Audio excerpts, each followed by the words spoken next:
New Jersey. This is Verizon Fios Channel 22 and Comcast Cable Channel 34. Scotch Plains Television. Your town, your TV. Scotch Plains Television presents a meeting of the Township Council.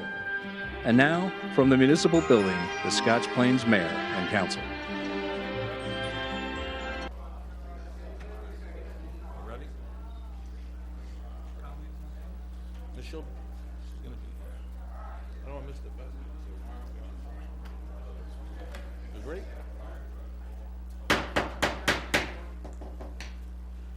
Good evening, everybody. I'd like to call to order the council business meeting of February 18th, 2014. Ms. Lucina. I wish to make the following announcement to show compliance with the Open Public Meetings Act, known as Chapter 231 of the Public Laws of New Jersey, 1975. Notice of this meeting was given by adopting an annual schedule of the location, time, and date, sending copies to the Scotch Plains Fanwood Times, the Star Ledger, and Courier News, posting in the municipal building, and filing a copy with the township clerk within 7 days following the annual organizational meeting of this body. If you would please rise for the pledge to the flag and remain standing for our invocation. I pledge allegiance to the flag of the United States of America and to the republic for which it stands, one nation, under God, indivisible, with liberty and justice for all. Please remain standing.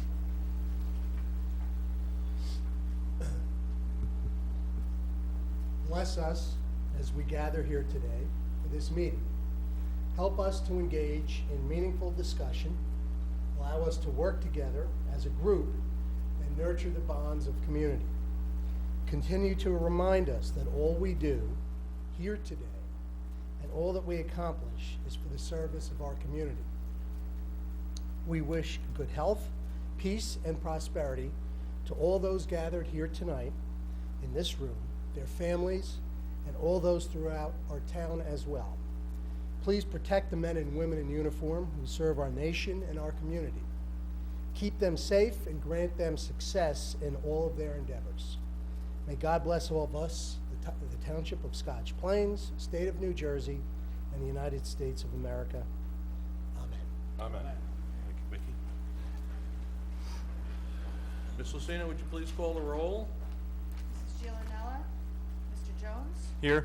Mr. Marcus, Here. Mr. Bastian, Here. Mayor Glover. Here. Next item on our agenda is public comment. As you know, we have someone coming forward, but this portion of the meeting is set aside for anyone who wishes to comment on any item which is on tonight's agenda, or any agenda for that matter. If there's someone, come forward. Please state your name and address. Frank Festa, Ramapo Way. Senior Citizen Housing Corporation, there's a number, $1,240,000. Is that a backstop for the bonds, or is that in an interest-bearing account, or is it just a phantom number? I'm not sure what you're referring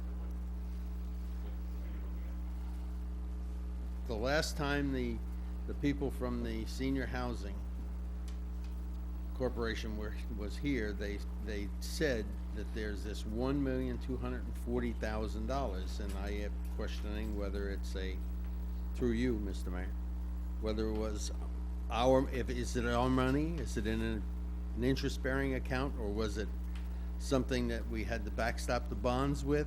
I wasn't under the impression, maybe someone else can answer, Jerry, that there was $1.2 million sitting in an account.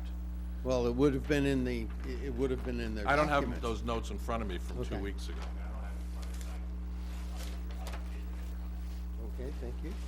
And is it possible to get a deed for the Scotch Hills Country Club that I can see? For the Scotch Hills Country Club, Yes, sir. I'll defer to our manager, who I'm certain will ask our folks if one is available. Well, I don't think there's one in this building, that's why I asked. Well, you made your request, and, Mr. Giant And, will address it. Mr. Mayor, do you believe that this council could run this municipality without a manager? I'd rather defer comment on that. I see that there is possibly a discussion later on regarding our form of government. Okay. That could be a lengthy discussion, and I'd rather not Okay. weigh in on this at that time. at this And time. the last time I was up at the microphone, I asked about the historical status for the Frazee House, Betty Frazee House. And has anyone determined whether it's in fact historical? Is that the Frazee House? I don't know that that one is specifically the Frazee House. Okay, that's, Can anybody find out? Mr. Gines, he's taking notes, Mr. Fester. That's quite all right. I suspect you believe it's not, or it may not be. It may not be. Okay. Thank you very much. No, thank you for your comments as always, Mr. Fester.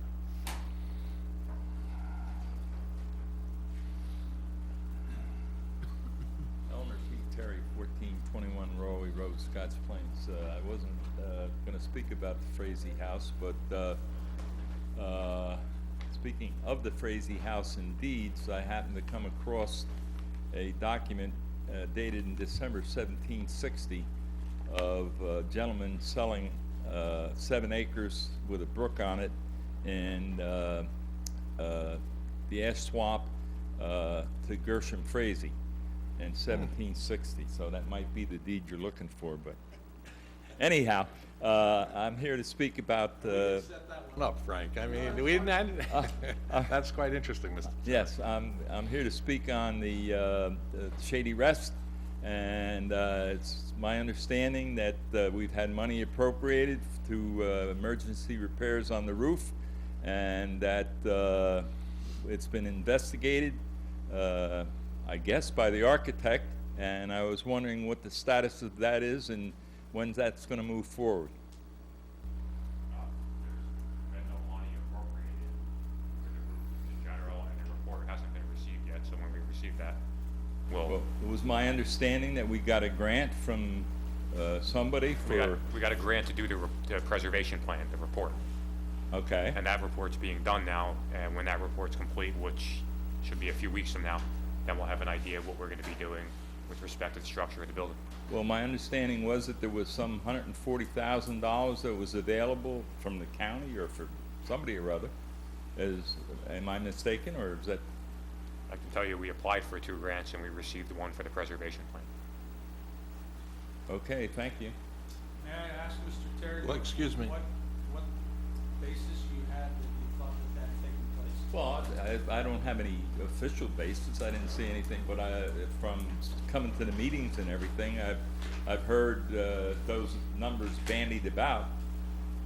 I heard the amount, $14,000 or $15,000 for the study, Yes. and I heard the number of $140,000 from somebody. I thought the county for that project, but Well, I had seen an email that was going around from the Shady Rest Committee that had inferred that there was some action to be taken this evening as it relates to the roof at the Shady Rest, so that's why I was asking. no, well, that may well be, but my point was that this has been going on for some time, and that was my concern as to where are we. So the manager's answer is that we're waiting on the report from the architect. Correct.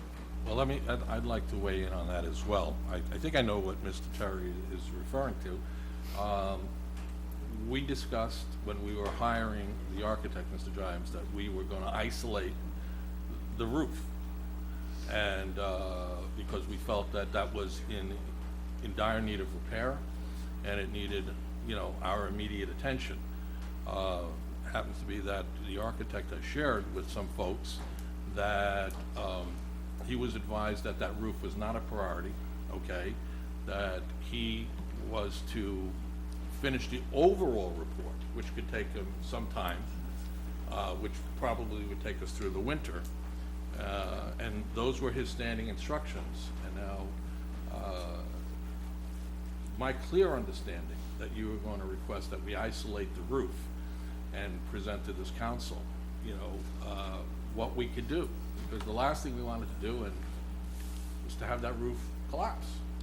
And, we've gone through several significant snowstorms. The gods are with us, I guess, because the roof is holding up. But it is something that was discussed, it's probably on record, that was a strategy we were going to take early on. And I think the architect was of the consensus as well, not a consensus, opinion as well, that you need to address the roof immediately. That everything else can be remedied over time, but you need to salvage the building. So I guess now there is some other conflicting instruction, and you and I have discussed this, related to isolating the most urgent need, which is working on the roof. The term isolating the roof never actually came up. What I had instructed the consultant to do, the preservation architect, was in his report, make note of the fact that the roof is a key factor in the building, that we will be looking at that.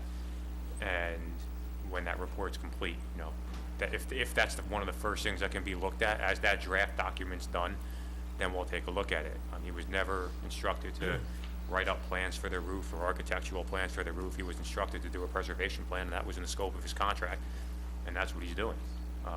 He has not submitted to me anything yet.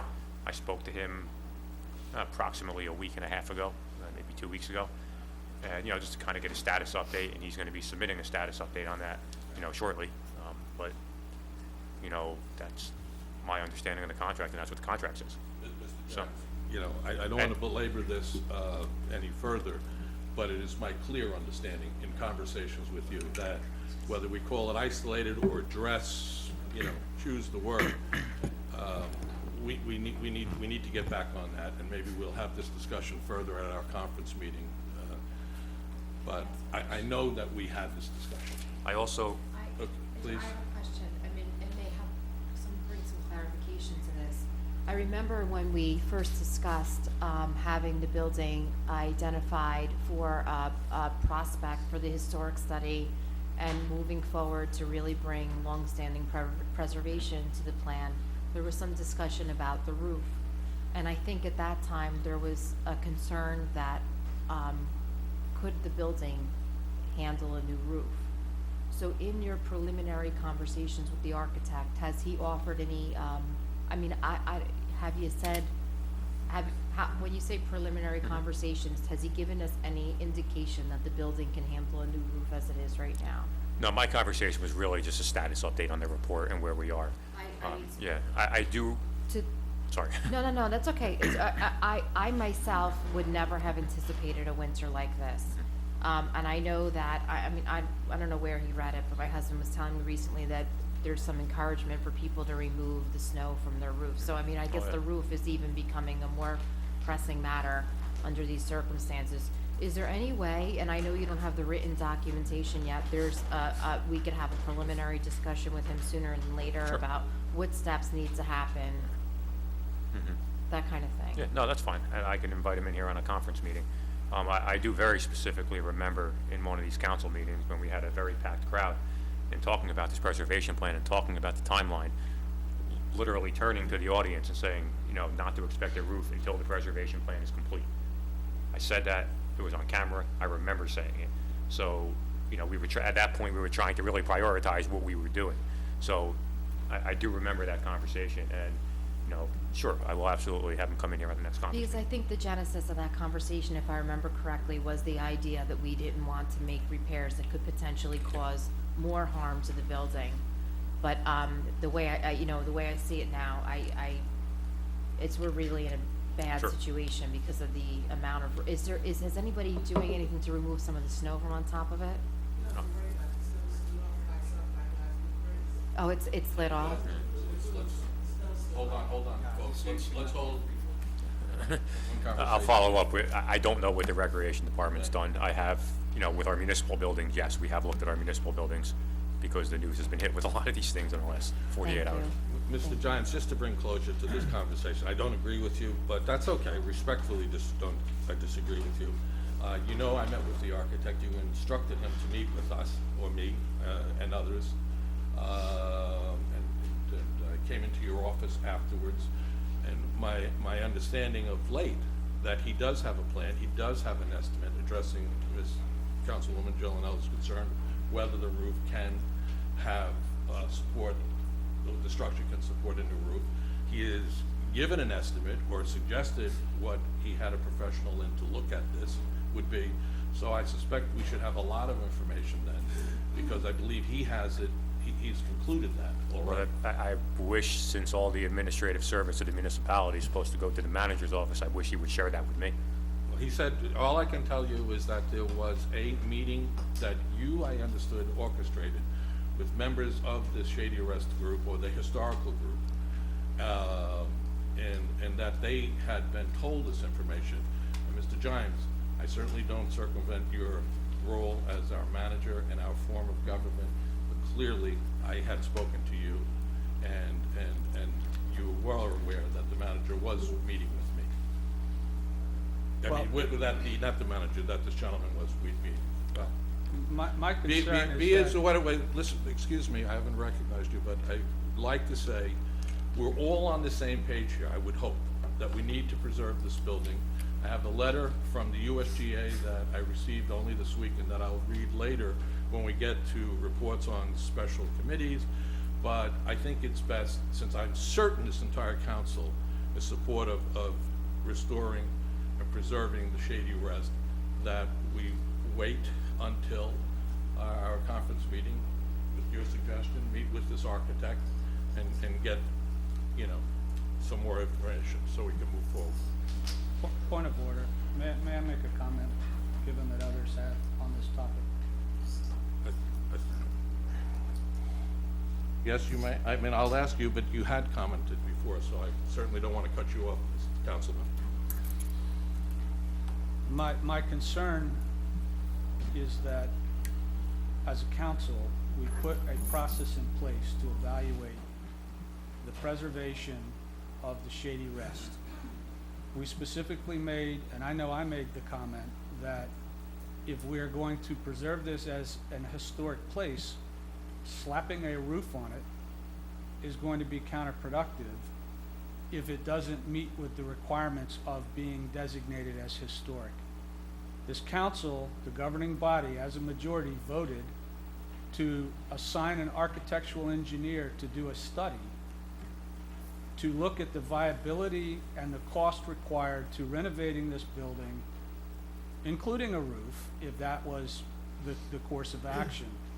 I do not recall, as a governing body, assigning the task of a separate roof quote to this architectural engineer, nor do I recall this governing body suggesting that one of us go forward with the architect as a representative of the governing body without the authority to speak on our behalf to suggest that we get a quote for a new roof. More troubling, excuse me, I'll let you speak when I'm finished. When I'm finished, I will You know, allow you. I think we're taking this a little too far, because there are being allegations, accusations that I was representing the entire governing body, which I was not. I made that clear, okay? If I might. So I think we're just belaboring this. I mean, we had a discussion last time, Mr. Vastine, that you talked about building a statue for Mr. Shippen and placing it in front of the Shady Rest. I think we need to focus on getting a roof on that building before it implodes. Well, But I think we're now at public comment, and And let's finish with the public comment. Thank you. I would just hope that we could apply the same respect and order to everyone that has the opportunity to speak and who has been We shall. recognized, that you do not continually interrupt them, Mr. Mayor. Thank you. Thank you for your comments as always, Mr. Vestine. Alexander Smith, 1451 Martine Avenue. Just to comment on the last comments, whoever this structural architectural engineer, I hope he is a licensed professional engineer. That is the professional that is in the state licensed to do structural analysis. their architects are not. So please make sure he is also a professional engineer or brings in a professional engineer to give you the final word on that route. Is that your comment? No, that was Okay, on that. okay, fine. A while ago, there was quite a discussion about the parking lot seemed to be full of cars that were staying there all day long, and there was a discussion about what might be done about it. I'm just wondering, with all the snow that we've had, which has probably taken away more parking spaces, has there been any further study or action or understanding what the situation is? Very good question. I'll defer again to our manager, Mr. Giants, but I will tell you that on Monday I came here, and as you know, yesterday was not a good day, Yes. and nor was Saturday, and I couldn't find parking. So clearly there are people parking there that are not shopping in our And downtown. obviously taking away from whatever might be parking to For go our to our businesses. businesses. You're which is our you're concern. 100% right. I'll defer to, Mr. Giants and I have had this discussion ad nauseum, so I don't know if there's an update on that. The police department has been monitoring the situation. In some cases, they have marked tires and given warnings. You know, part of that is, you know, them exercising their professional discretion, you know, and without getting into the enforcement mechanism, I'm sure, you know, the understanding would be that somebody parked, you know, commuting or jumping on a bus or jumping on a train is probably going to be looked at a little more harshly than somebody who lives in the neighborhood. But yes, I can tell you that people have received warnings. Several people have received warnings, you know, for doing it. Will there be any official report on this at some future? Sure, I mean, if it gets to the point of getting summonses, sure. I mean, that's public information, so. Thank you. You're welcome. Thank you. Your comment? Henrietta Peterson from 1140 Maple Hill Road. Welcome. I'm here to voice my concern about school. We can't, Henrietta, I'm here please to speak. voice my concern about school traffic in my neighborhood. Obviously, right now with the snow, it's even more shambolic than on a good day, but over the past decade, while I've been living there, it's increased. There's much more school traffic going to McGinn than there was in the past, and we're a small neighborhood with no sidewalks, which means with cars parking on both sides of the road, there's only enough space for one car to pass in between, which is also where pedestrians are walking. I'm sure you can imagine what it's like right now. There is a small part of Maple Hill Road that has no parking signs between 8 o'clock in the morning and 4 p.m. on school days. That part of the road was also at some point turned into a one-way traffic point that seems to work out fine there, but then from that point on, which is Jersey Avenue, Elizabeth Avenue, it becomes a complete traffic jam. Sometimes I can't enter my home. I also have cars U-turning in my driveway because they can't pass,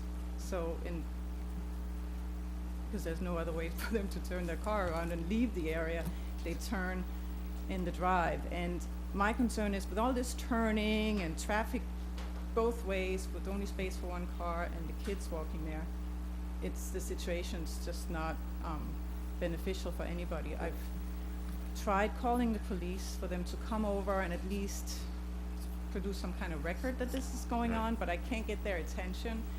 And I received an email this morning from Sergeant Hernandez, and he was explaining to me, which I understand, we've got a lot of schools in our areas, private schools and public schools, with only, I guess, 4 or 5 police vehicles.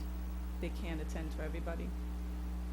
So I think we either need to be a priority and school traffic is in our area and it's somehow managed, or like he put in his email, people should really go the appropriate way along, I guess they've got drop off and pick up at the car at McGinn, so they can just do a drive-by or something rather. Maybe that's what people should use, and parking in our neighborhood should be discouraged. But I need your help.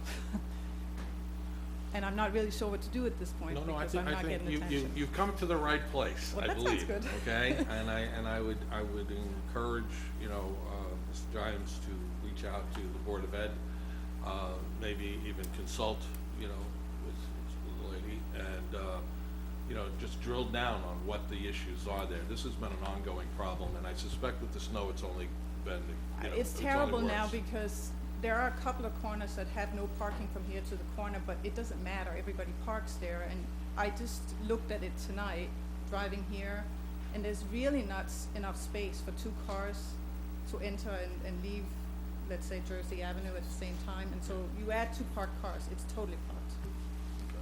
Well, I'm glad you came out tonight. You did come to the right place, I believe, okay? And I think you should expect to get an answer, or at least be consulted with by, our manager who is designee, and you'll sync up with the Board of Ed, right? Yeah, I can tell you, and I was, briefly, within the last 72 hours, we've been in constant contact with the school district on a variety of streets, around the schools, for obvious reasons, because it's snow and because of the traffic, and, we've been working with the DPW, so we've been identifying areas. I typically would defer to Sergeant Hernandez on these issues because he is the expert in this area, probably one of the best I've seen, in the last several years in this area. So, I will contact him first thing in the morning to find out if, what you're speaking of was on that list. If it wasn't, I'll have them take a look at it. But I do know there's been a lot of contact between Public Works, Police, and the school district on these issues over the last 72 hours. Can I ask that somebody comes and looks while it's school drop-off? Yeah, and and pick- that's, yeah. Because it doesn't help that somebody comes by at 2 o'clock when there's no one there. I mean, the neighborhood's incredibly quiet. We just had Elizabethtown Gas doing a repair, and the police vehicle was there all day, and I said to him, can you just stay on and just have a look this afternoon and report back? But that can't happen. I'm not quite sure I understand why. I'm sure it'll be followed up on. Yeah, so And- someone and we will will come get and back to you. Yes, have please. an actual look. And I, My children do go to Brunner School, and we really had a situation a few years ago that required a lot of involvement from the township and a lot of attention from the Board of Education. And drop off there and pick up can be particularly challenging. I want to say that in my experience, the Scotch Plains Police Department really did an excellent job, and that area is very well patrolled in the morning and in the afternoon to make sure that people are not parking At at Brunner. But I mean, I also just wanted to tell you that in my other hat, I'm a school administrator, and I'll tell you, part of the biggest problem in this is finding not only solutions, but really getting people to cooperate with the solutions that are put into place. And that I have nothing but faith in our police department, and if Sergeant Hernandez is aware of the situation, I am sure that it will be handled with the utmost professionalism. Thank you. I Thank you. totally agree with you. I think it's a live and let live situation, because now both parents work, and it's just imperative that you're gonna be able to drop off your children We and will, pick them I up. promise But it you, has to be safe. I promise for you, everybody. life safety comes first, and So when I Amanda, come we for will- the we next will- meeting, there'll be an answer. You absolutely, you're invited to come to every meeting, and you're Okay. invited to call directly to the manager to ask him for an update. Okay, thank you very much. Thank you so much, ma'am. Thank you for your concern, too. Good evening. I'm Sharon Al, 2329 Morse Ave. First, I'd like to thank our DPW for all their hard work in clearing the roadways due to this harsh winter. It has been challenging for all, to say the least. From the email alerts I received from Sergeant Hernandez today, I do realize the town is addressing some of the public safety issues and remediating some of the snow-covered dangerous spots around schools like Brunner, so thank you. Tonight, I want to take the opportunity to stress the concerns and dangers of the pedestrians walking in the streets because of street corners are plowed in, some as high as 4 to 6 feet. This is not normal winter, I get it, and there's more snow than we can all handle. But we do need to take action a bit faster. This weekend, someone said her children were standing in the middle of the street or, on the side street because they, sidewalks and the street corners were not cleared. That would make me very nervous, as probably would for you. Where I live, we have neighbors, trying to, get to the bus station, children walking home from school, neighbors walking their dog, also, mailman, or mail person, trying to deliver the mail. We also have, the small vehicles coming out, of our streets and with very limited visibility, and now they're like halfway into the streets. So obviously this is not new news to you guys, because I know you guys are trying to address this as best as possible. I'm just here to ask the town and the DPW to consider a few things. If possible, stop plowing and pushing excess snow into the corners where there are sidewalks. As a homeowner, it makes it very difficult. We're trying to do our best to try to help, make a pathway for, from the street, to the sidewalk. But then, across the street from me, there's, no sidewalks, and the snow is not even piled higher than mine. So it's just odd that I found that. The other thing too is, come up with alternatives or plans for how to, to manage the excess snow. I'm not an engineer, so, but I would think that, pushing the excess snow to, certain parts of the property that may not have sidewalks, or, or push the snow into maybe a parking, like on a side street where you would normally park a car, so that at least the excess snow is not plowed into the corners where we can actually plow the pathway to get people to walk around and, get, back and forth from school, people go to the bus station, just to reduce that hazard. So, I heard this, and I don't know, but if the DPW are overworked, then we need to consider, how to reallocate the funds and resources so that we could make it safer for our community. That's it. Thank you very much for your comments, and Mr. Giles, you maybe pass on some of the suggestions or comments to the head of our DPW, our acting head. Thank you, ma'am.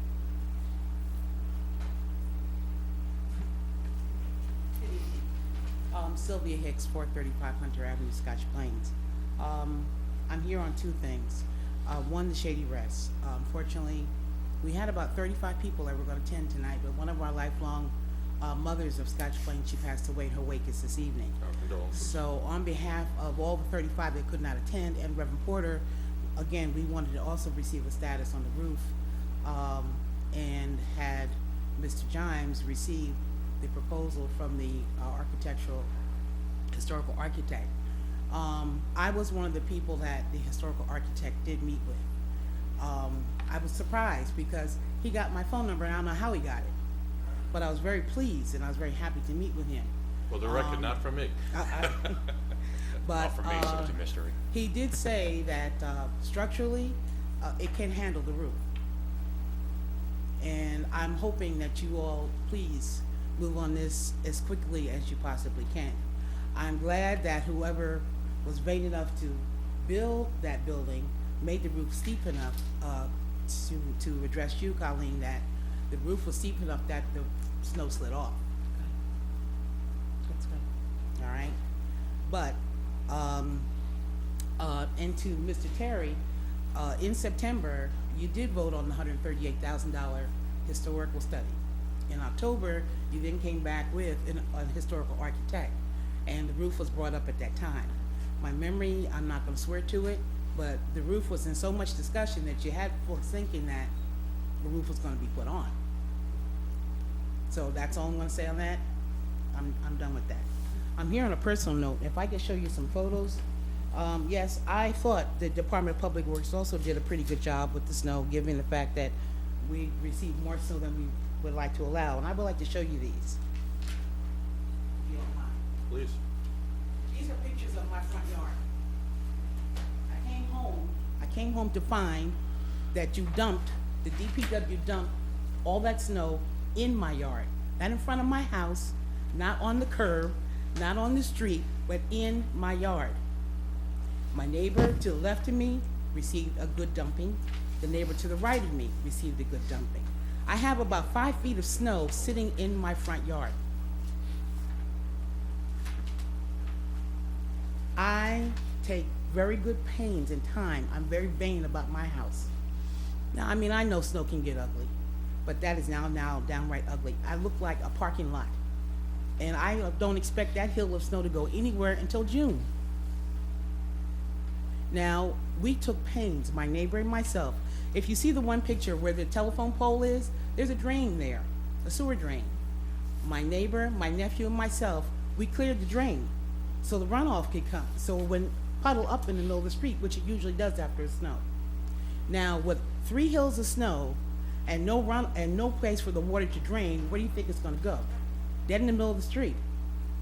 Now, these rocket scientists, they went ahead and covered the drain back up after we cleared it away. I want that hill taken out of my house, please. It's an eyesore. Not to mention the fact my tenants nor my family can back out and see what's coming up and down Hunter Avenue. That's dangerous. Tell me your address again. 435 Hunter Avenue. Now, I mean, My father was home, my sister was home, my tenant was home. Nobody came to ask. I mean, you could have spread it around. Why did you pick 3 houses? And we are the brunt of a 5-foot hill of snow. Don't like it. I'm a good taxpayer, pay it on time. My father makes sure of that. But I'm not gonna put up with that hill of snow in front of my house. Because when it comes down to it, if you don't remove it, I won't vote for none of you ever again. Because it's not right. Would you want that piled up in front of your home? So when I open my front door, I can't see the street. It's not right. And I'd appreciate it. You can keep those. Or if you want me to, I'll email you a set. That's fine. But if you want to, I would appreciate it if you could please contact someone to have that removed from my front yard. Because it's in my yard. It's not at the curb. It's in my yard. Thank you, Ms. Hicks. Thank you. For coming out tonight. I happened to drive past her home earlier today, prior to coming here, and I will attest that it's pretty horrific. So, Mr. Jimes, you'll be on that. I can see you taking notes on that, taking pictures, but I think she said you could keep copies of those. Anyone else like to address the council? Seeing no one, I'll close the public hearing and move right along. Do I have a motion to approve the council minutes? Yes, Mayor, I'd like to move for approval the council minutes for the meetings of December 27, 2013, January 7, 2014, and January 28, 2014. Thank you. Is there a second, please? Second. Thank you. All in favor? Aye. Aye, thank you. Next item up on the agenda is the manager's report. Thank you, Mayor. I'll be brief tonight.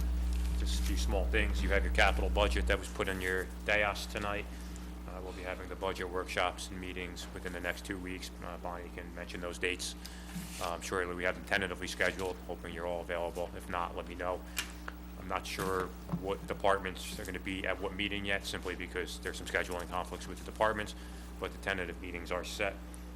In your capital budget, you have your standard sheet that you normally get every year, with a small picture in some cases, but I've also included significant backup of each item as well. So not only are you looking at, a couple bullet points and a cost, you're seeing specifications of what we're looking for. You're seeing, in some cases, prices and state contract numbers. So you have some pretty detailed information there on your capital budget. And from what I've been advised, probably more than has been given out in the past at this stage from a capital perspective. So if you have any questions on those, let me know. If you see prices on there, just take note that they may not be the price. The price in the budget is the price. The price on the printout might be something we printed out offline, printed out off a co-op website. That may not be the price we're purchasing it at. For example, for computers, we printed out the specs off of a website, but that's not where we're buying it from. It just so you could see what we're buying. When the time comes for the resolution, you'll see how much it costs, but it's not going to exceed the amount allocated in the capital budget. Staff will be ready to answer any questions you have on those. As you know, on the next topic, I sent an email. Oh, sure. That I'm old. That's right. On the next topic. Don't break it. We have enough budget here. I sent an email out to everybody that I had selected a director of public works. His name is Carlos Luasis.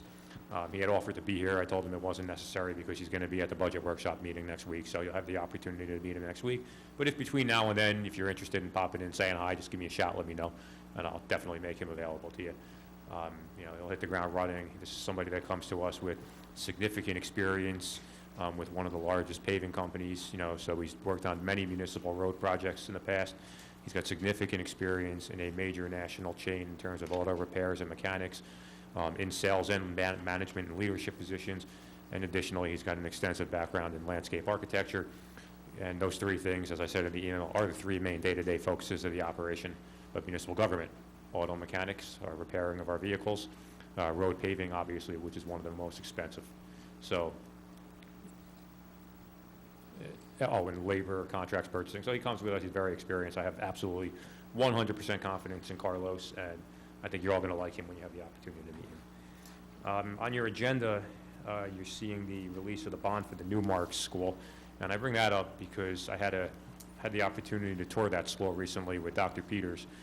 And I had mentioned to her during the tour, because I had never been there, that we were going to paperless agenda, doing training for the staff and all that. And, without even me asking, they graciously offered just to say, hey, we have computer rooms, we have Wi-Fi, we have facilities. Feel free to use our facilities. And, it worked out great. We've been working with them. They've been working with our vendor.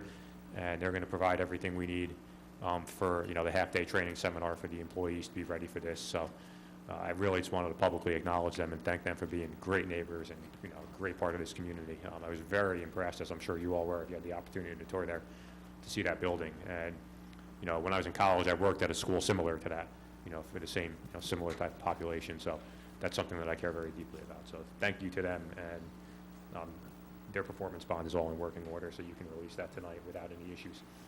Several parking complaints, and the snow complaints and the traffic complaints by the schools has come up.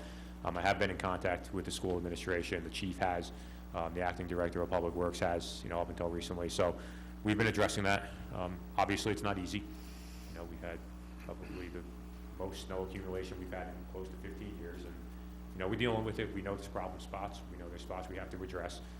Recently, on 2 of the streets, we put some parking restrictions. We told cars they couldn't park while we were, plowing and making it clearer and safer for students and cars.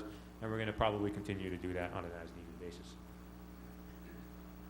On the issue of the Historical Commission, our attorney Jeff has been working on this, doing some research over the last couple of weeks, and we're going to hopefully have a report to you within the next 2 weeks. Is that fair to say? And we'll talk about the ordinance, the appointments, getting that up and running, doing what we need to do to have that working properly. We do have an ordinance on the books. One of those things that just kind of fell by the wayside over the years, probably not by any fault of anybody. It just, when there's little to do, these things tend to happen. So, it's not uncommon, and you find that in a lot of municipalities. So you will get a full report on that, and probably in a conference meeting. That's something we will be discussing. Sure. I have a couple of questions. Are you done with your report? Yes. So I really want to commend you for taking the time to pursue a full-time director of DPW, because I've made public my opinion that we definitely needed that position filled. Things like that shouldn't be happening, and with the right leadership, I don't believe they will be occurring. But my question is, and I really appreciate the credentials that this gentleman brings to the table, and I understand that hiring is within your purview. But now, he has not worked in public DPW before? In the public sector, no. Okay. Extensive private sector experience. So I believe in previous discussions, we talked about our department heads are civil service. Some. They're all technically civil service, yes. There's unclassified and there's classified. Some people are entered in as municipal department head. Some department heads, like your CFO, have various protections. Your tax assessor, various protections. So every employee civil service, it's a matter of being classified versus unclassified. That position is an unclassified municipal department head position. But he will have to sit for an exam. No. It's an unclassified municipal department head position. Just like myself, I'm an unclassified municipal department head. Although I'm a civil service employee, technically speaking, I'm an unclassified, which means I don't have those protections. And he was one of the applicants from the last round? Somebody I've spoken to, yes. I just, I look forward to meeting him, and I'll contact you to set that up, because I really do believe that, a well-functioning Department of Public Works has the potential, as a few other departments in this township, to really change the direction that we're moving in. We'll talk a little bit more offline about that, but I really do appreciate your report on that. And I appreciate, Jerry, seriously, that you gave time and attention to getting it taken care of. I know at the last meeting we spoke extensively about snow removal. You knew my frustration, and and that was before I saw anything like this today. So I want to thank you. As far as the capital budget, is there any opportunity for members of the council to maybe give you some feedback or concern that you would consider entering into the capital budget?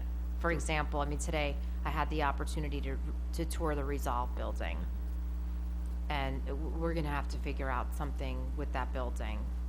I think, yes, and we've looked at that. I think some of those repairs could be done, operating-wise as opposed to capital-wise. So we have been talking about that. Okay. But But yes, if there's anything significant, I'll have the guys take a second look, and maybe if it is an expensive enough amount, we might look at the capital option. And as far as the commissions, any steps with the environmental commission meeting? That research is ongoing. What, can I ask, what research do we need to do? We have a commission, we know that we're required to have one under statute. Talking about the historic. No, the environmental commission. Similar. So I'm just unclear, because I don't know what went on before I was on the council, but I know the entire 2013, they did not meet.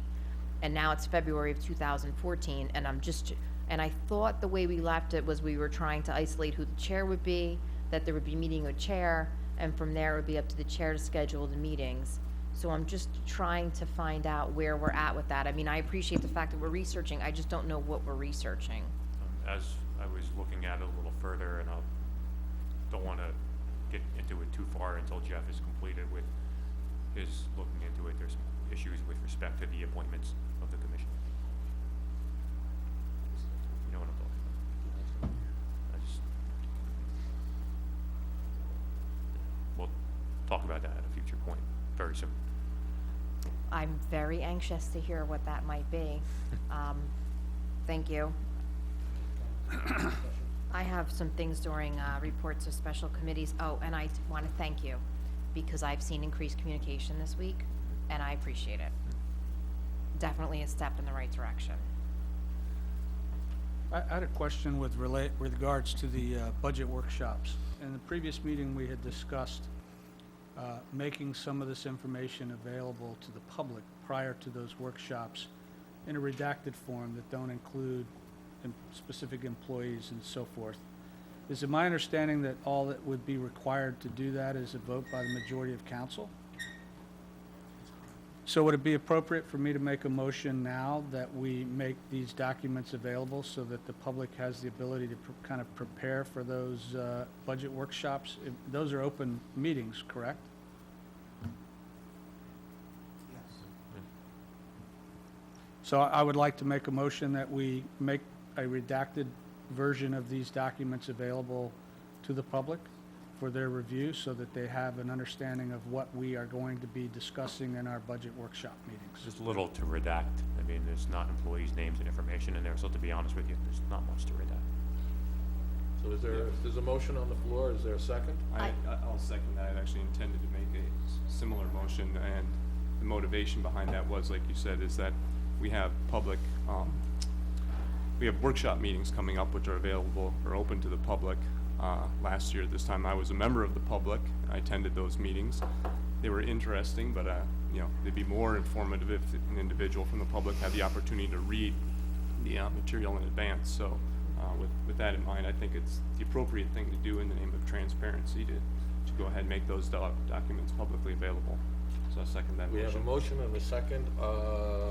I can't imagine why we wouldn't do it. We've attempted to do this in the past. Just as a point of discussion, I really do think that the documents should have a footer in the bottom that carefully identifies them as draft documents so that there's not confusion then moving forward. So before they're scanned in, they should be identified as draft and probably with dates on them so that if they're revised throughout the budget discussion, draft and then the date. And if there's any question about the manager about what should be redacted, you have some concerns, please talk to me. I do have a question though about the budget because you mentioned something. There's a motion on the floor. Yes, I think. We're not You good. need to get past that. And We have a motion and a second, okay? I believe we should call the roll But on this. it pertains to the vote. But are you, okay? Is it about releasing the public document? Because that's If it's about the detail. Yes, because this is the question, and you could stop me if it's not, all right. Last year, we did have salary information in there, and Jerry, when he mentioned that not a lot has to be redacted, the amount of information is different than last year. So I'm concerned the fact that we may have to vote to have redacted if necessary. While it's all public information, I believe there are steps involved in releasing specific, I don't know, Well, whatever. aren't salaries public information. Salaries are public. Yeah, so I mean, there's no reason to redact salaries, I mean, you can go on The, state the website. document, the document you have doesn't have I mean, not that it would matter, because it's public anyway, but it doesn't have individual It names and did salaries. last year. The document, okay, so we'll vote and then we'll talk about that. I have a comment I'd like to make, and that is, my question is, how are you gonna make it public? File an open request through the clerk, and then it comes through the proper channels. So can we post it Well, on our well, website? I'm- I'm sorry. Okay, no, you're right, I mean, you know, to continue what I was about to say is, I mean, if you're gonna make it public, why? Make it public. Why is it necessary to file an open request? I mean, make it public. I mean, to me, that's making it public. I mean, otherwise it poses a hardship upon people to obtain the information. So the question, you know, again, the question would be, how are you gonna make it public? Is it going to be, you know, copied and available here at the municipal building? Just you walk in, you say, I'd like a copy of the budget. Is it gonna be put on the website? You know, I mean, there are other ways to do it, I imagine. So, you know, I mean, I'd like to be clear what it means by making it available to the public. Can I follow up just with that?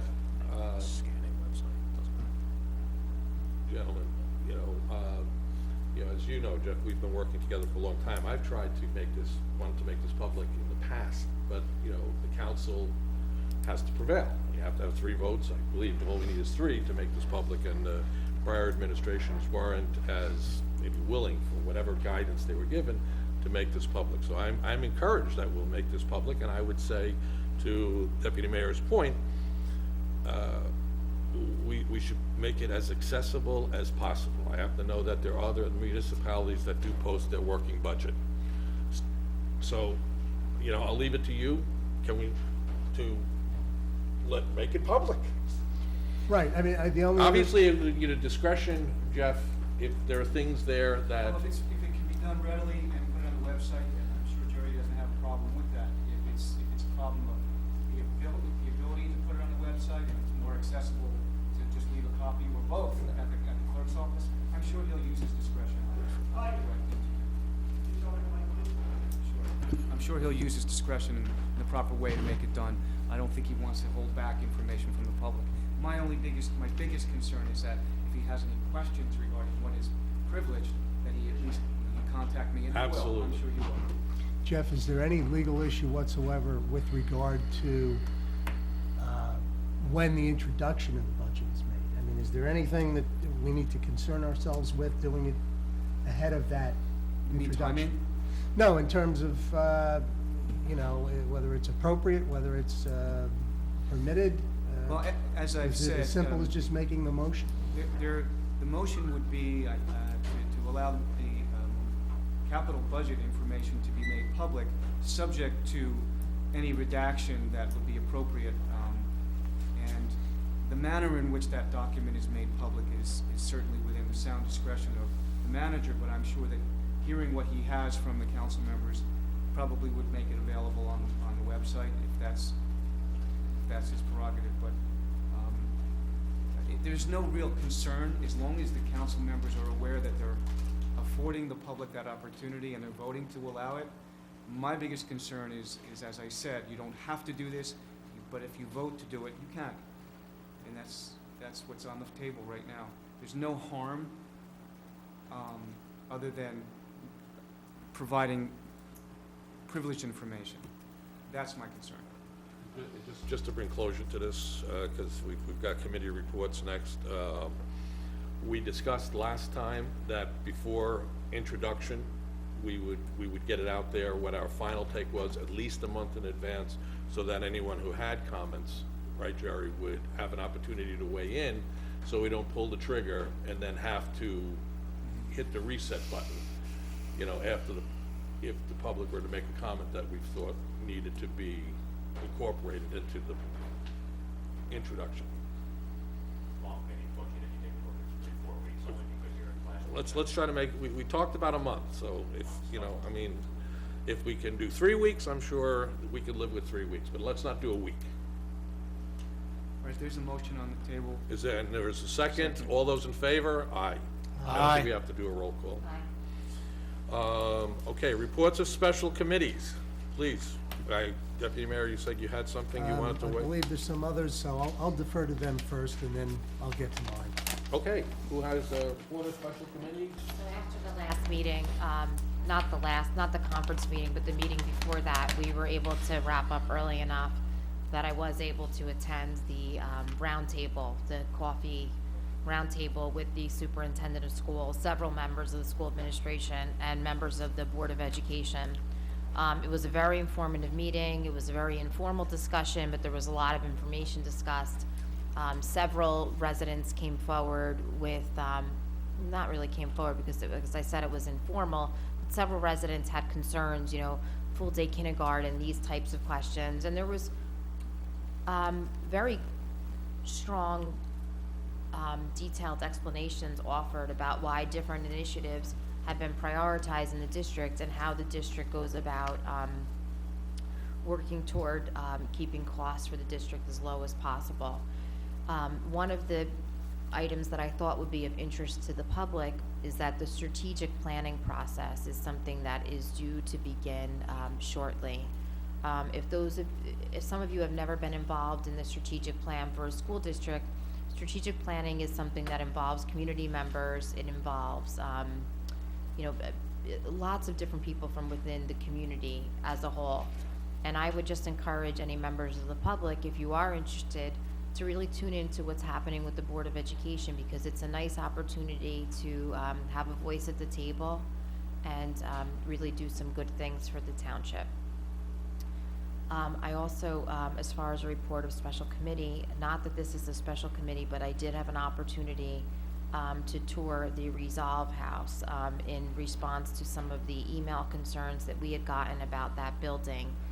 It is quite a fabulous building, obviously very old, very much in need of repair. So I just do want to make sure that the full council is aware.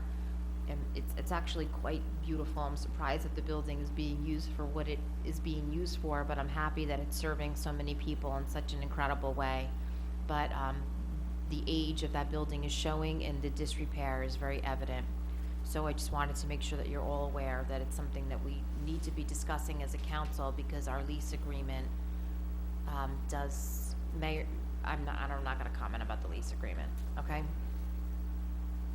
Maybe that's something you could look into, okay? To that point, though, and submissions to that, I just want to make sure and correct what you know.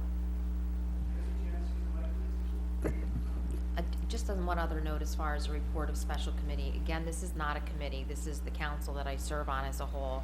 And I just want to, as we move into the budget process, just reiterate the concept, whether somebody is an exclusionary or civil service, they should be subject to regular evaluations. Last year, we approved a budget that allotted for 2% increases for our department heads. And when I voiced concerns later on in the year that there had not been evaluations of those department heads performed to grant those pay increases, I was told that that was a situation that had been set into motion by us voting on the budget. Excuse me, Mayor, with all due respect, I'm not sure what we're doing here. No, I would say, I think we are really getting off topic now. I mean, Okay. we're gonna have budget workshop meetings, and the agenda calls for reports on special committees. I would like to bring us back to report on special committees, otherwise, we'll talk about the weather next. Okay, With all due respect, and I'm not trying to be disrespectful, but. and I just neither am wanna- I. I'm No, really you- struggling with where in I the think- agenda we can, I think we understand it, but the manager gave his report on the budget process, and we've discussed that we're gonna have this open dialogue. We're gonna lose whatever audience we have. Let's, do you have any other comments? well, I did, but I'm No, not. it's okay, but are they committee, this is specifically committee reports. So, on this agenda, as a member of the council, in the past when okay, No, go, please, let's. we're not consistent at these meetings. We're trying to be. I agree with you, we haven't been. I agree with you, and there's a matter that comes up All I'm later. asking for is that we're given some update on the evaluations of employees and that as a council, we also need to have discussion about giving the manager his evaluation, because he too is due feedback from this council, as all of our other employees are. And I apologize if I spoke at the wrong time in the meeting. No, listen. Far be it from me to be the author or to be the one who adheres to Robert's rules. I get, taken over the coals for that too many times, so. But your comments are well taken, and these evaluations should be done, and we should put that on a conference meeting, to be discussed. And we've had this conversation many times, okay? Can I add, I mean, I understand that if council people have matters they want to discuss, they should be discussed. And I think we've talked about it in the past, that I know when I was liaison to the Board of Education, they utilize a period during their meetings called for the good of the order. And folks are able to comment on whatever Absolutely. they wish to comment on. And I respect that right. I certainly respect it of every council member, but I think, it's got to be organized properly too, or else, we're not adhering to any rhyme or reason how we're running these meetings. And, I've suggested that we add that as a specific part to our agenda before. We can certainly entertain that. We can put that Throw it on out for there discussion again. at the next conference meeting. But, Council comments is generally where. well, that's, okay, what we were attempting to do here, and I don't want to cut anybody short. We've got nothing but time, right, folks? But thank you. Do we have any other comments, committee reports? Yes, Mayor, I have a couple. I attended the Raritan Valley Line Coalition meeting this morning in Westfield. It was a little messy getting over there. But for those that might not be aware, the Raritan Valley Line Coalition is the organization that was created to focus on the one-seat ride from the Raritan Valley into New York.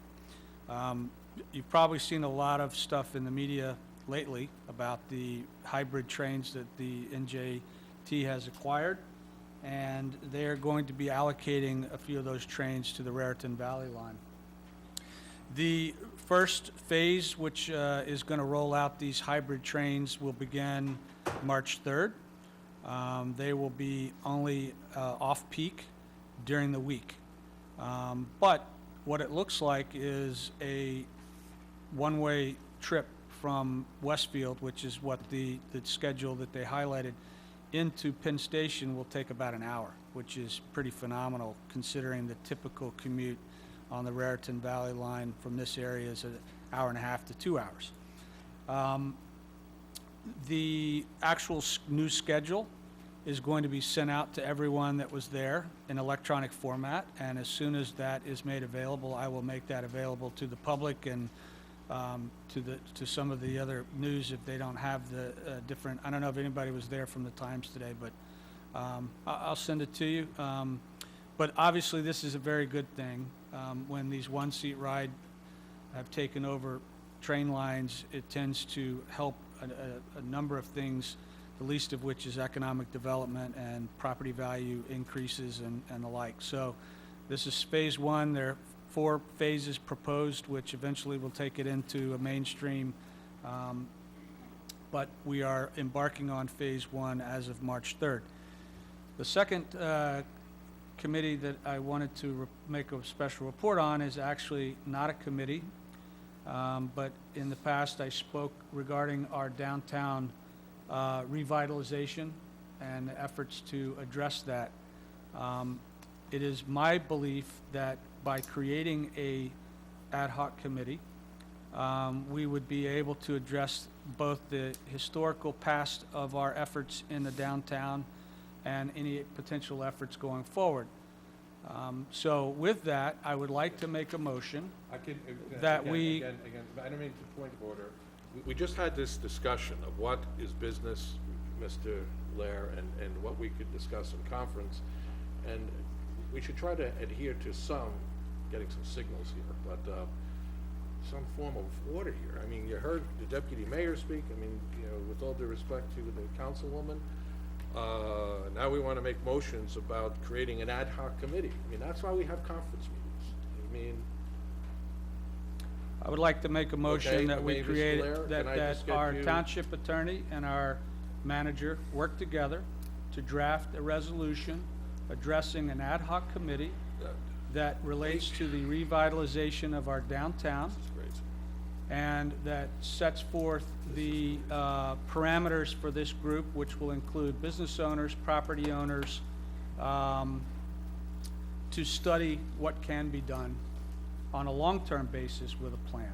I'm not indifferent to what you're saying. I'm just saying there's an appropriate place where we can have a much lengthier discussion, where all the council persons, the deputy mayor, can weigh in on this discussion in a more substantive way for the public to weigh in as well. I just, you know, I guess this is the funny year where we're just going to take these things on. You asked me to be your parliamentarian. Right. You know, This is crazy.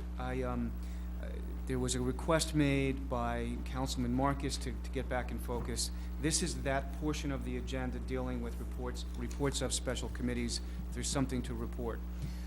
We've turned it into, it sounds like, making some motions. If you ask me whether it would be more appropriate for discussion at either council comments at the end of a meeting or at a conference meeting, the answer is probably yes. I have not been privy to some of these meetings that took place last year, obviously, but you don't, the discussion about reports of special committees is to report about things that have happened. And so that's really just my comment as a parliamentarian. And there will be opportunities, there's conference agendas, or if you want to put a section of your meeting called council comments, as Mr. Jimes talked about, that would probably be a better opportunity to do it. I'm not here to shut down anybody, but I'm just telling you that there's probably a time and place for those comments. I think we should defer to the gentleman who we've all entrusted to be, you know, our parliamentarian guru. You know, too often in these meetings for the last several years, we've critiqued, you know, Robert's rules, and you know, let's, if we're intent on doing that and adhering to some discipline, then let's adhere to the discipline. 1 week, 2 weeks doesn't make a whole bit of difference, folks. So I would suggest that it's a worthy discussion to have, and it's worthwhile that we have that discussion, but I would recommend that we do it, Mr. Lair's point, you know, at a more appropriate time. And then we can, if we want to change these meetings to have opportunity to have these discussions at some point in them, to your point, Deputy Mayor, we can do that as well. But, you know, I suggest, you know, that we refrain from making motions and turning this business meeting into a conference meeting, which I think was everybody's intent. So can you please be agreeable on that, Councilman, and we'll put it on the agenda for discussion in the conference meeting where we can all have some time to weigh in on it? I'm sure you're a team player on that front, right? I will withdraw my motion. Thank you very much. Any other comments? Yep. Please, you have some from Rec, I suspect. Yes, I do. I have several. I guess first of all, I'd just like to say a few weeks ago I had the privilege of being at the Rescue Squad dinner. I want to thank the Rescue Squad for that. I know several other members of the council were there, as well as at the pancake breakfast, which was, I guess, a little over a week ago. And, you know, I can't think of more selfless people who really provide such an important and significant service to us in this town than the Rescue Squad does. So many thanks to them for all that they do throughout the year for all of us. I have an announcement here. This is through the Senior Citizen Advisory Committee. And I want to read this flyer, which was sent to one of our residents. And it comes from the Union County freeholders. And the letter says, "Dear veteran, you gave to your country when asked and deserve whatever assistance possible from your government. That is one reason we were so pleased to introduce our paratransit service for veterans. But we have discovered that this service is underutilized. With help from a grant from the state of New Jersey, we are able to offer 3 days each week of service specifically to veterans who need transportation to veterans hospitals and other locations for medical assistance. We hope this information will make a difference to you in scheduling medical appointments to meet your needs. For details and more information, please call 908-241-8300. Again, that's 908-241-8300. As you were there for your country, we want to be here for you." And the letter is signed by freeholder Alexander Mirabella, who was the Veterans Liaison with the freeholders. So I think that that's real important, and I want to bring that to everyone's attention if you're a veteran in Scotch Plains. In addition, I do have other information from the Recreation Commission that I want to make known, and I'll read it. Summer camp registration. The Recreation Commission's summer day camp registration is open for children entering grades 1 through 7 and takes place at Brookside Park from June 30 to August 8. It's currently taking a waiting list. The fee for the camp is $425. Registration can be done online by visiting the township's website and clicking the Community Pass link. Small Fry Camp registration. The Small Fry Camp for children who are ages 3 to 5 and have yet to attend kindergarten is now open for registration. The Recreation Commission offers 3 two-week sessions with 2 time slots for each session. Space is limited in each session and time slot. Each session has a 9 a.m. to 11:15 a.m. slot, which is $140 per session, and an 11:30 a.m. to 1:45 p.m. slot, which is $110 per session. Registration can be done online visiting the same town website, Community Pass link. Scotch Hills Golf registration. 2014 golf memberships in the Scotch Hills Scotch Hills Golf Course are now available. Currently, the course is in its early registration rate, which offers members a discount on their membership until March 1st. Members receive reduced green fees, email updates, free lessons, and more. Registration at the same place, the town's website. The Girls Softball League, registration for the girls softball program is underway. This program is open to all girls from grades kindergarten through 8th. Girls from kindergarten through 2nd grade will participate in a clinic format to learn fundamentals and basics of the game. The fee for the program is $65 and takes place on Monday nights and Saturday afternoons. For grades 3 through 8, they'll be broken into divisions and teams and participate in league play. Games and practices take place during the week and Saturday mornings. The cost for the league is $65. The Recreation Commission's winter brochure is now available online, has been mailed out to all residents. The Commission is offering a wide variety of programs, including programs for the spring break period. The brochure can be viewed online by visiting our website. And in addition, the township's Facebook page. I've heard a lot about that. We encourage all residents to visit and, quote, like the township's Facebook page, which can be accessed by visiting www.facebook.com/Scotch Plains Township, that's TWP, period, along with township information and updates. You'll find recreation program information, class changes, and cancellations on the township's page. So I encourage people to look at that. And a couple more announcements. The senior fitness classes. Recreation Commission offers fitness classes for seniors each season. Fitness classes include Zumba Gold, yoga, and line dancing. Registration for the new sessions of classes will be Thursday, February 27th, and will begin the week of March 17th. Registration for Zumba is only $5 for residents, while registration for yoga and line dancing is $15. The trip to the Hunterdon Hills Playhouse, the Scotch Plains Golden Agers are sponsoring a trip to the Hunterdon Hills Playhouse to see the comedy mystery Busybody on Wednesday, April 9th. The trip includes the show, appetizers, lunch, dessert, and transportation. The cost for the trip is $70 and leaves from Scotch Hills at 10 a.m. To register for the trip, please call Jean. Hi, Jean, at 889-4121. Senior Day at the high school. The Scotch Plains Fanwood High School is sponsoring a Senior Citizens Day on Wednesday, March 12th, from 9 a.m. to 1 p.m. The Scotch Plains Recreation Department is offering transportation to those seniors who are not able to drive on their own or require assistance.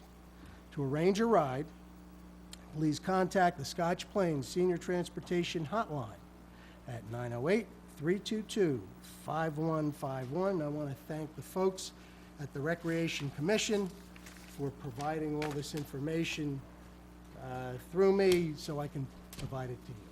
I want to thank you for bringing it to us with great detail and clarity. We appreciate that. And I also want to acknowledge, as you have, Deputy Mayor, the value of our rescue squad. I mean, they've served this community for 76 years, and they are truly an amazing group of individuals. You know, many of them having served 25, 35 years, looking to make Scotch Plains a safer place, not only a better place to live. I have a letter here that I'm going to read to you all, and I hope you'll indulge me. The reason I'm doing this is the timeliness of the information to the public. So I will read it as quickly as I can, but I think it's important that we all hear it. The letter was addressed to the Scotch Plains Township Council and Mayor Glover. So here we go. Scotch Plains Township Council and Mayor Glover. The objective of this letter is to reinforce the significance of the Shady Rest Golf and Country Club as a location worthy of conservation and preservation. The USGA Museum is aware of the efforts currently underway to preserve, restore, and commemorate the physical location. Shady Rest and the Country Club, now Scotch Hills, is deserving of this recognition for its association with African American history, culture, and sports, for its association with the John M. Shippen Jr., and as a rare example of the vernacular recreational landscape that was African American owned and managed. Its existence is a testimonial to the vision, accomplishments, pride, and resources of the Progressive Realty Group and the individuals that came after to manage the club until the late 1950s.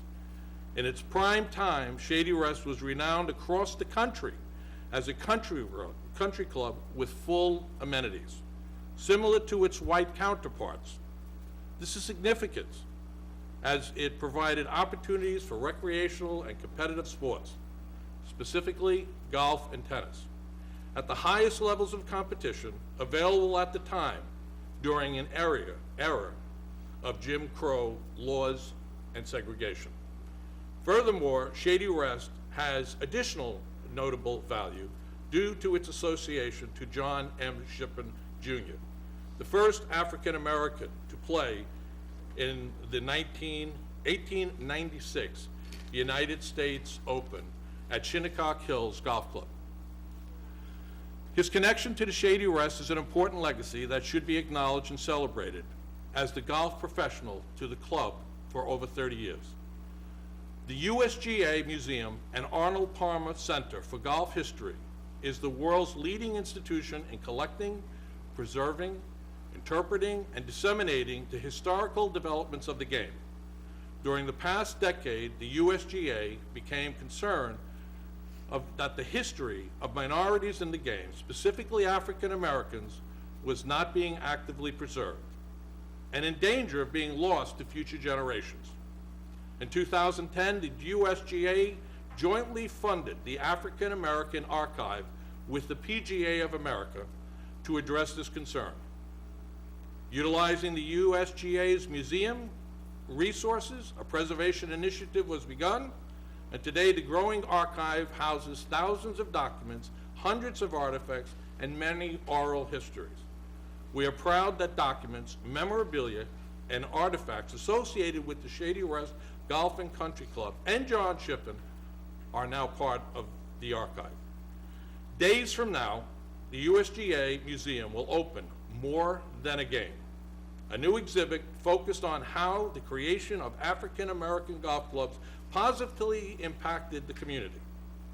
Despite the pervasive prejudice and racism of the Jim Crow era, they founded institutions and celebrated the game and their culture, setting a new standard for what a free and open society could be. Shady Rest Golf and Country Club is included in this exhibit as an important example that despite facing financial and racial challenges, African Americans have been an integral part of the American golf narrative since its beginning. Thank you. Warmest regards, Susan Wasser, Assistant Director, the USGA Museum. And I share that with you because the exhibit, I mentioned to you the timeliness of this, will open to the public on Sunday, February 23rd. The museum is open from 10 to 5, Tuesday through Sundays, closed on Mondays. The admission is $7 for an adult, $5 for a senior. The museum is at 77 Liberty Corner Road, Far Hills, New Jersey. The website is usgamuseum.com. I know that I'll be visiting it this weekend. I would hope that all of you get an opportunity to visit it as well. Jerry, I would recommend we, post that information, and I'll send you a copy of the letter that I just received. So maybe you want to post a whole letter on the website, and certainly the information related to it. I understand that Councilwoman Gelinella has one more item that you wanted to add. Yes, if it's not problematic, I just Not problematic, now it's wanted to make important. the public aware that on March 1st, the Scotch Plains Fanwood chapter of Unico, which is a large source of local scholarships for our children, will be hosting a fundraiser at the Italian American Club, and we would love to see very many of you there. If you're looking for information about the event, please feel free to send me an email, and I'll be happy to get that to you. Thank you. Thank you very much for that information. Next item on our agenda is the new business consent agenda. Is there anything on the business consent agenda that someone would like to move to other new business? Hearing none, do I have a motion on the new business consent agenda? Yes, Mayor, I'd like to move for approval the new business consent agenda. Is there a second? I'll second that. We need to take a roll call. Aye. Aye. Aye. Mrs. Marcus. Aye. Mr. Vasti? Aye. Mayor Glover? Aye. Okay. Other new business, is there a resolution on number 2014-57? Is there a motion? Excuse me, Mayor, before we go to that, can I ask a question? And I don't have my agenda in front of me from the council conference meeting, but how many of these items were on the conference meeting agenda? The items that are under the consent agenda, other new business were added after. It just seems like now we have 1, 2, 3, 4, 5, 6 items, some of which should require lengthy discussion, especially Faulkner Act information. But that's on new business. We're coming up to that now. We're gonna have more I know, discussion. I'm asking why this is on a business meeting agenda and not a conference meeting agenda. Some of these items, I don't believe, and I did leave here sick, I don't believe we discussed the Jersey Professional Management at the conference meeting. Yes, we did. We did? You had Okay. left, yes. Okay, and it thank was- you, it I'm was- sorry, yes. I know that I left sick. I don't believe I The remember only thing seeing that's new here, Faulkner Act. that's the only one that I see is new, and we can comment on Why- that when we get to that new business. Okay, well, my comment would be, why is it on tonight's agenda if it wasn't on a conference meeting? Well, why don't we get there? We're gonna call these each individually. Okay. So let's begin with the first one. Do I have a motion on Resolution 2014-57? Yes, Mayor, I'd like to move for approval resolution number 2014-57, assessing lien upon 1541 Cooper Road pursuant to Township Ordinance 24-64. Okay, is there a second? Second. Okay, Mr. Gimes, do you have any comment on that before I call for a vote? Same thing as number 13. Okay. Property maintenance violation. Took care of it. Okay, I believe that's because it didn't hit at the same time as the other one, right? So we had to carry it. Okay, we need to call a roll on this? No. No, so, we had a motion, we had a second, all those in favor? Aye. Aye. Resolution number 2014-88. Yes, Mayor, I'd like to move for approval resolution number 2014-58, authorizing award of contract to Caffrey Tree and Landscaping for tree removal and tree trimming for the period of February 19, 2014 through December 31, 2014, in an amount not to exceed $107,100. Is there a second? I'll second. Okay, and can we have some explanation here before we call the roll? Contract we go out for. This is a contract we go out for every year. It's a sealed bid contract. Lowest bid wins the contract. They take care of all the trees that we need taken down. The next contract is I can kill that. Same thing. Sealed bid contract. They take care of the stump grinding. Is there any question from council? Questions? Not hearing any. Can you please call the roll? Ms. Lucina? Mrs. Gillanella? Aye. Mr. Jones? Aye. Mr. Marcus? Aye. Mr. Vastine? Aye. Mayor Glover? Aye.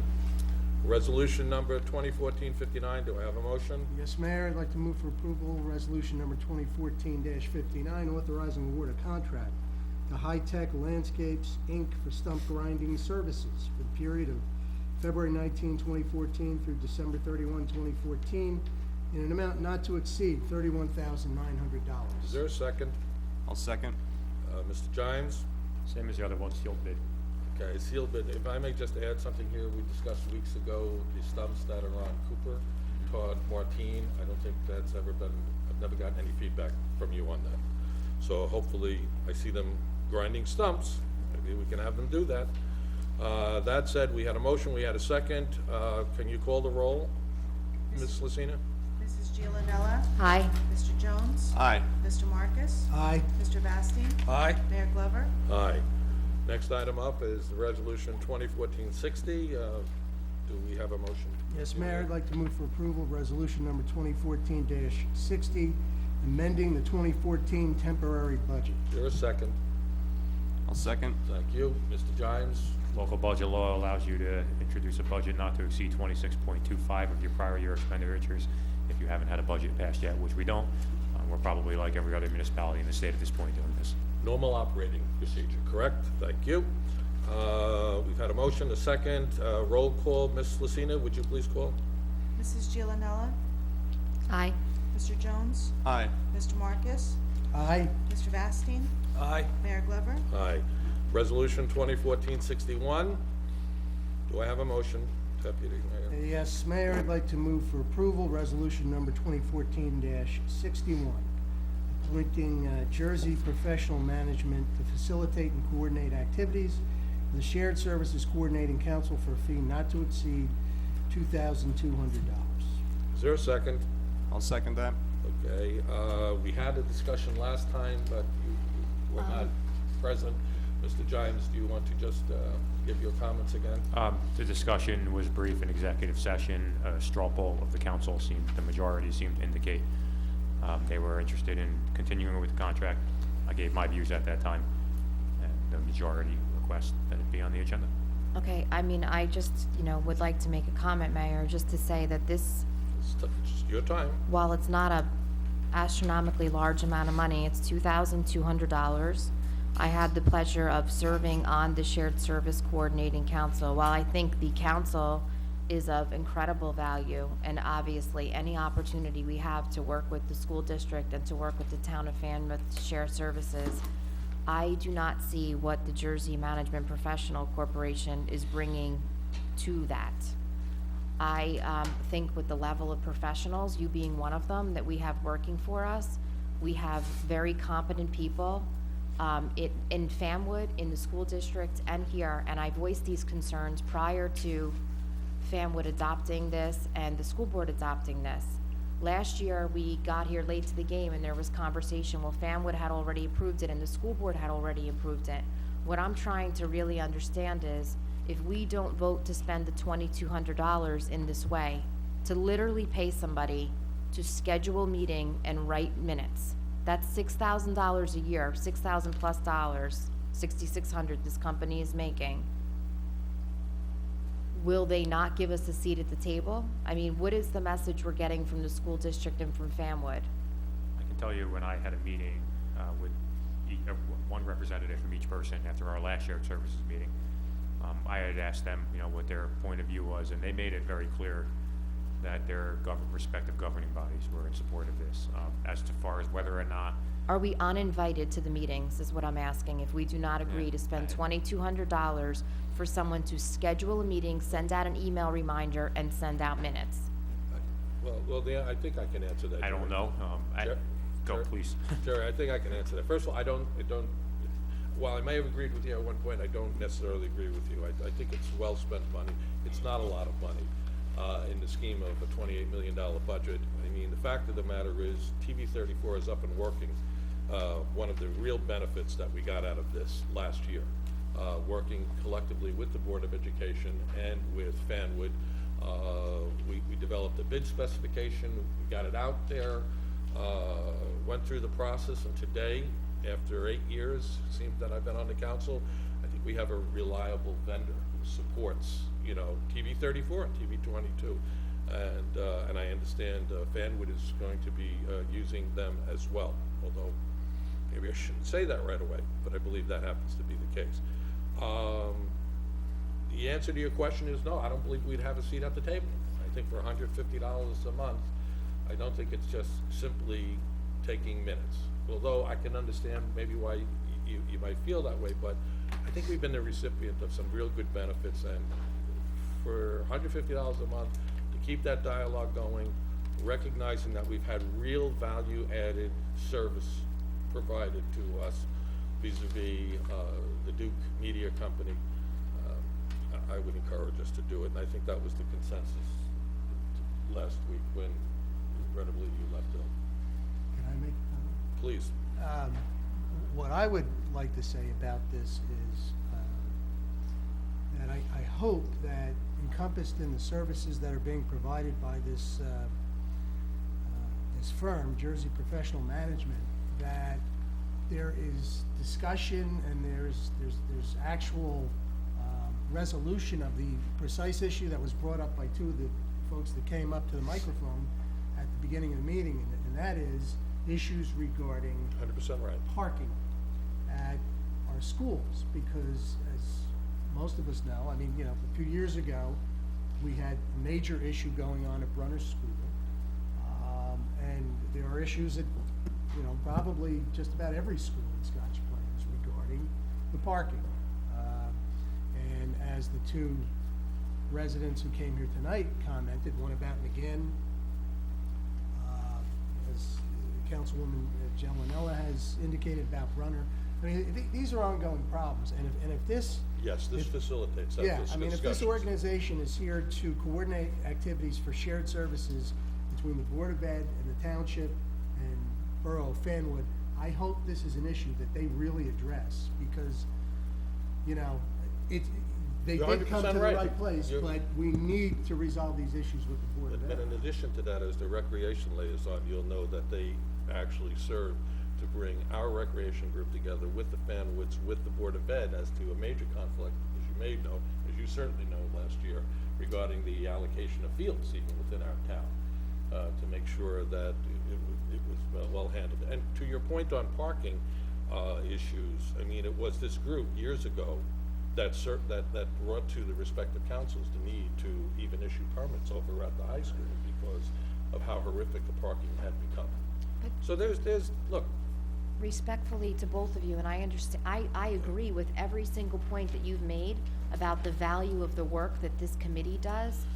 But my point is that a lot of this gets done, Councilman Marcus, and I know that you know this, by our manager picking up the phone tomorrow and talking to the superintendent. And all of these salaries are paid by taxpayers so that we don't have to wait on the convenience sometimes of the people who run this company and are making $6,600 from the taxpayers of Scotch Plains Fanwood, no matter how you slice it and dice it, because we're also putting money toward the schools, to schedule meetings, take notes, send out email reminders. I appreciate the fact that the Duke media came out of those meetings, but my point is, it did not come out of our relationship with Jersey professionals. Shoveling the snow doesn't come out of the relationship of Jersey professionals. I am 100% in agreement with what you are saying. I'm just asking the council to empower our own professionals to lead this township without paying, even if it's little bits of money here and there. I think you clearly have made your point. I mean, I think some people may agree to disagree. But can we have we've had did we get a second on that? Yes, for to move it, we have a second. Can you please call the roll? Mrs. Gillanella? No. Mr. Jones? Aye. Mr. Marcus? Aye. Mr. Vastine? Aye. Mayor Glover? Aye. The next item is the bill resolution. May I have a motion on the bill resolution, please? Yes, Mayor, I'd like to move for approval the bill resolution in the amount of $5,238,452.27. Is there a second? I'll second. Or any comments on the bill list, please? A lot of money here, $5,000,002. Hearing none, can we please call the roll? Mrs. Gillanella? Aye. Mr. Jones? Aye. Mr. Marcus? Aye. Mr. Vastine? Aye. Mayor Glover? Aye. The next item on our agenda, seems like we're going to have this discussion again, is it's really an item for discussion. It's not other new business. And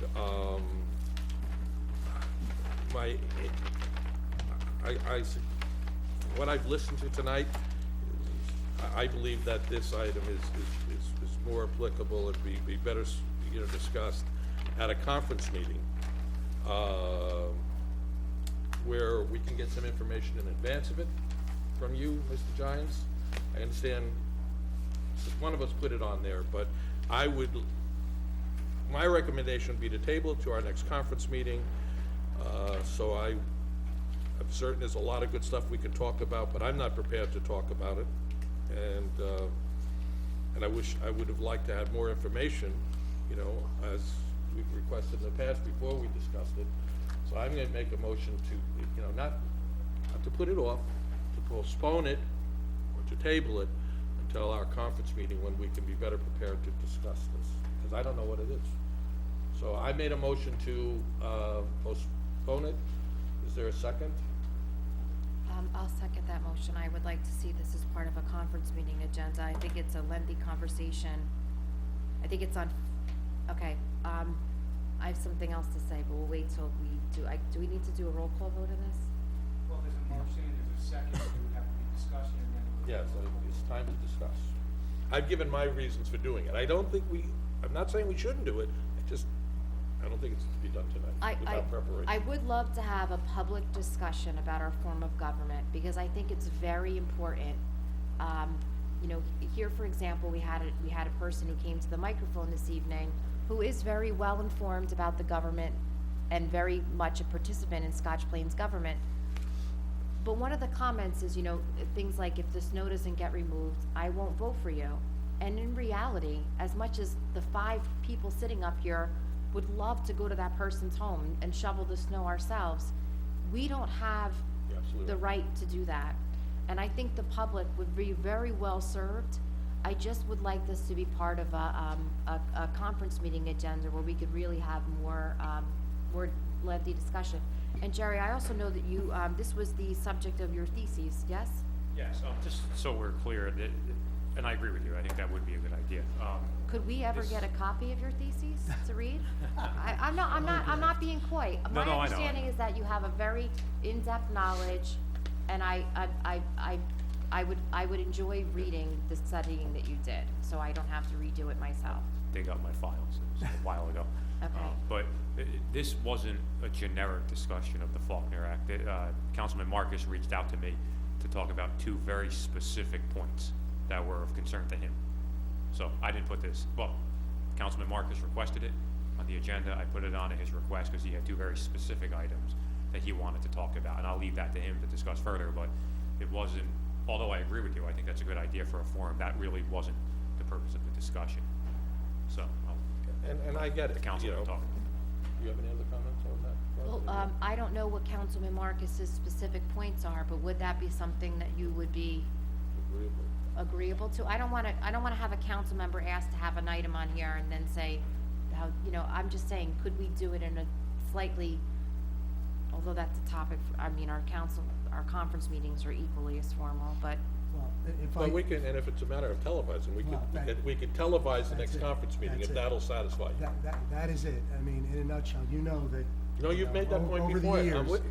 that, I mean, what I've said, and I think I said it at recent meetings, is I really feel that all our meetings should be televised. You can I don't know why we wouldn't televise the put that on as a conference meeting. conference meeting All right. discussion. But can we you know, defer to our conference meeting and well, we'll televise it? if- Is it something that urgent? If I could, Yeah, of well, course.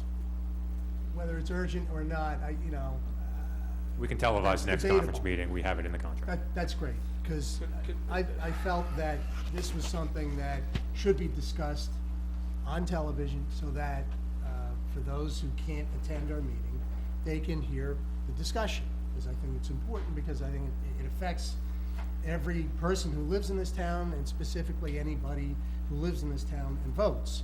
And Mr. Johns is correct. I did speak to him about this. I think I tried to get it listed perhaps at the last conference meeting. I don't remember the timing of that. So Mr. Johns was good enough to list it for this meeting. But there are some things that I would like to bring up for discussion. And the first among those things, in terms of Faulkner Act information, which, you know, maybe town manager can explain what that means a little bit. Essentially, it means our form of government, our form of town government. And I, for one, would like to discuss our form of government and the way that we elect our municipal officials. That is the five of us who sit up here on this dais and serve as the elected representatives of the people of Scotch Plains on the town council. As a little hint, and I'm not going to go on a tangent here, I want to raise the issue of a discussion about switching our form of election in town from partisan to nonpartisan. And what that means is that essentially there is no party affiliation for candidates who run for public office for town council. So that is one item I would like to discuss. And sort of part and parcel of that discussion, I would also like to discuss the issue of how we elect our mayor in Scotch Plains. As we all know, currently we elect our mayor. And previous to that, we in Scotch Plains appointed our mayor from the membership of the town council. So that is another item I think that we ought to discuss. It all sort of centers around the idea of form of government, what our options are, how things work statutorily in the state, and et cetera, et cetera. So whatever the council prefers to do is okay with me. I was prepared to discuss it fully tonight. If you want to postpone it to a televised conference meeting, that works for me too. Right. I would simply add, and then I'll be quiet, for anybody who wants to sort of get a jump on some of these topics, I would encourage you to go to the New Jersey State League of Municipalities.org website. And maybe you can read about it to get a little more background about it. Or if anybody wants to contact me, I'd be happy to speak to you. So thank you. Thank you, and, you know, I know one of the folks in the audience came up here and asked a question about our form of government earlier. It was the first question, and even said, you know, in this form of government, do I support the need of a manager? I mean, which I wasn't prepared to talk about, because I wasn't prepared to talk about it. Just as you in the past have come to these meetings and you would see an expenditure for a lot of money where you had no prior knowledge of it, and you said, you know, I can't do that. And I think this is pretty substantive issue, and it would be good to have it on, you know, not as a surprise in the sense that there was no backup as to what we would be discussing. And Jerry, you know, if it's thrown on here, it's one thing. I think it's better for a discussion and the conference meeting. But that said, I mean, we have to give the folks who are going to be weighing in an opportunity to know what are you asking, okay? So I would say we defer that to the next meeting, conference, if you want on the next conference. So there's been a motion and a second. I The don't know mayor has what expressed is- his opinion. I would support whatever Councilman Marcus would like to do. If he would like to discuss it this evening, I would vote in favor of that. There's a motion to table, there's a second, there's been discussion. Want to just do a roll call? Yeah, I mean, Yes, there's been a motion on the floor, there's been a second, there's been discussion. And so now it's just really up to a vote of where the council wants to go tonight.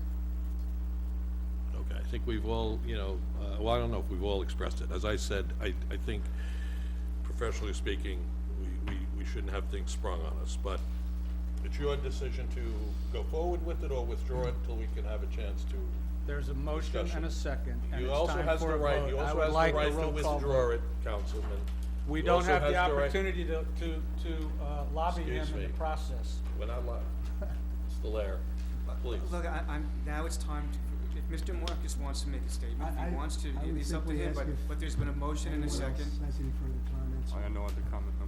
I would enjoy a very lengthy presentation on it. I think I would particularly enjoy that as part of a televised conference meeting where Jerry could really give a detailed Right. presentation on the Faulkner Act. Well, I would throw it back to Jerry then and say, Jerry, do you feel that that's necessary? Is that something, I mean, because I did bring it up, you did not, and I don't want to throw this duty upon you. I'm not really looking for a presentation. It was more discussion about the issues that I just raised, so be guided by your thoughts.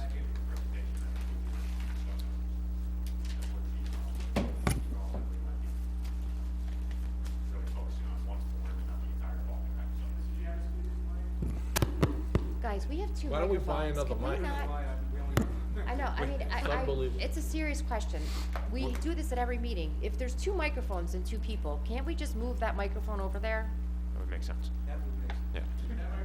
Takes a woman. There you Okay, go. well, let's, That makes it- maybe the manager can get one to I work. can do a brief presentation on the council manager form of government that would include the options that you have requested to be discussed. And that wouldn't be too lengthy because we wouldn't be discussing the entire Faulkner Act. We would just be discussing the council manager form of government and the options contained within the council manager form of government. Well, I would say that I appreciate everybody's comments. I thank Councilman Bastine for his willingness to go forward tonight. But I respect the position of the mayor and Councilwoman Gellanella. And based upon what you're saying, you know, if it's more appropriate to discuss it at the next meeting, give people time to prepare and you time to prepare, as long as that meeting's gonna be televised, that'll be what, March 4th, I guess? Is that our next meeting? Does that cost As- extra? We could deduct it from the $2,200. There's a number of meetings that are contained within the contract that are not within the scope. So yeah, no, it won't. I mean, I was hot to trot to discuss it tonight, but, you know, I can wait till March 4th if that is Okay, how people feel. so, Not everyone feels. we need a motion from you to withdraw. I'll withdraw it then. I have a question, and I realize this is not, I don't Well, know. let's just finish this, please. Okay. Let's finish this. Motion, There's been a there's been a- motion withdrawn now. Okay. Motion withdrawn. I'll second so- the motion. Do you need And a we'll have this second? discussion and, you know, on the 4th, And I would like you to incorporate, Mr. Jimes, you know, one of the gentlemen who came to the Mike's discussion of whether you need a manager, even for that matter, running the township. The other governments, you know, don't necessarily. I would say that is not one of my points. Well, it won't be one of your points, but it'll be one of mine, so I'm giving him a heads up like you're giving them heads up. Okay, so now we've done that. The next item up on the agenda is addresses from the floor.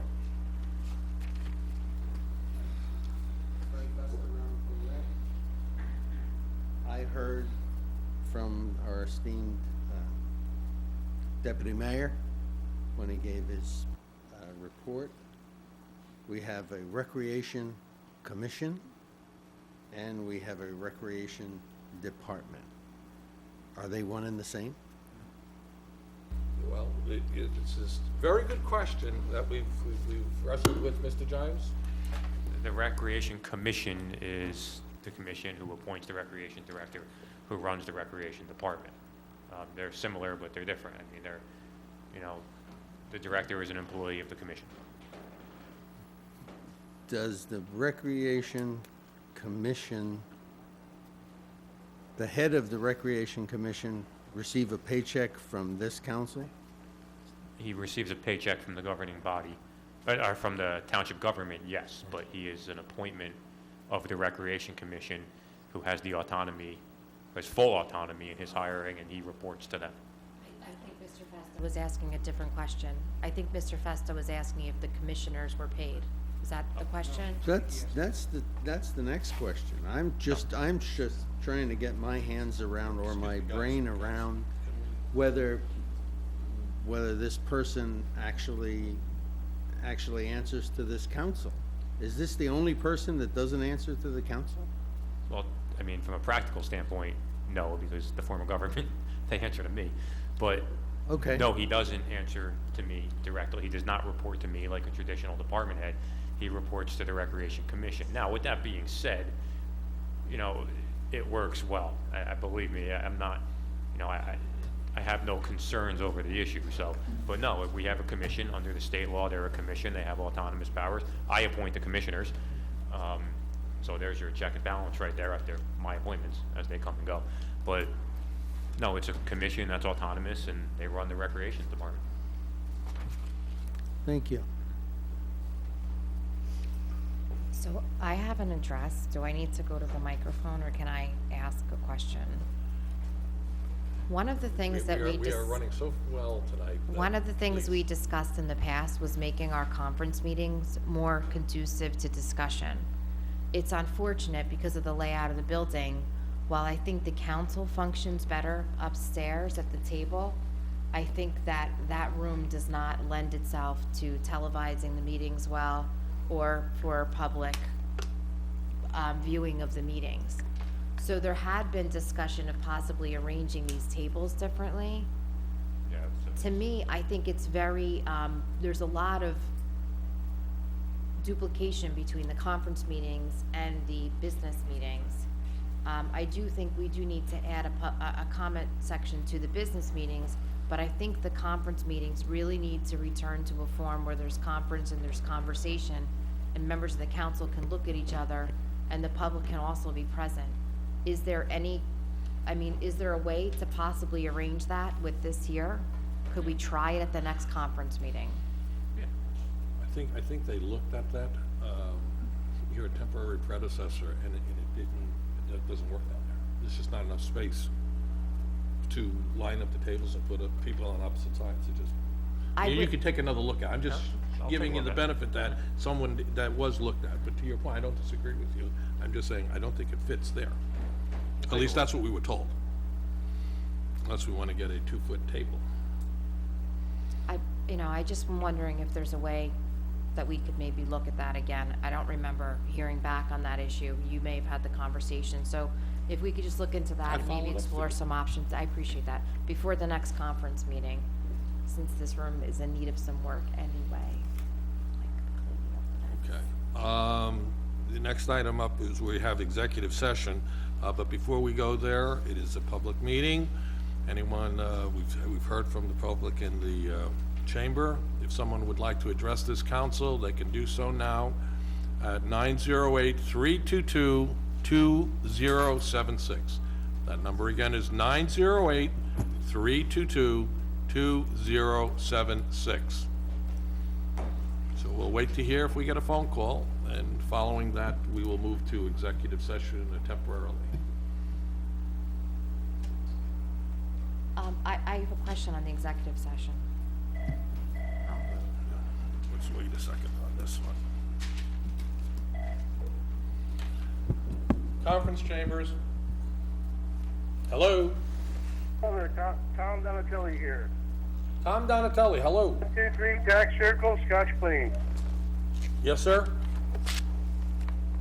Regarding the repairs on the roof at the Shady Rest, yes. I looked back at the minutes of some of the past meetings, and I found in September 3rd of 2013 that ordinance number 2013-12 is appropriating $138,163 for the undertaking of professional studies of and various repairs and improvements to the Scotch Hills Golf Course Clubhouse.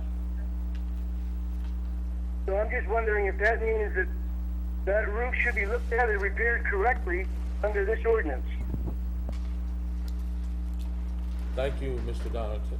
Mr. Giles, that was the recollection of one of our speakers today. Yes, that's accurate, and part of that was, again, when the preservation plan is complete, we'll look to exercise that ordinance. I don't know if that answered your... It doesn't say that in this ordinance. It says that there will be money appropriated to make repairs. It doesn't say that we're going to wait to see what happens and hope the roof falls in. There was a prior ordinance to that. The preceding ordinance talked about hiring the preservation architect.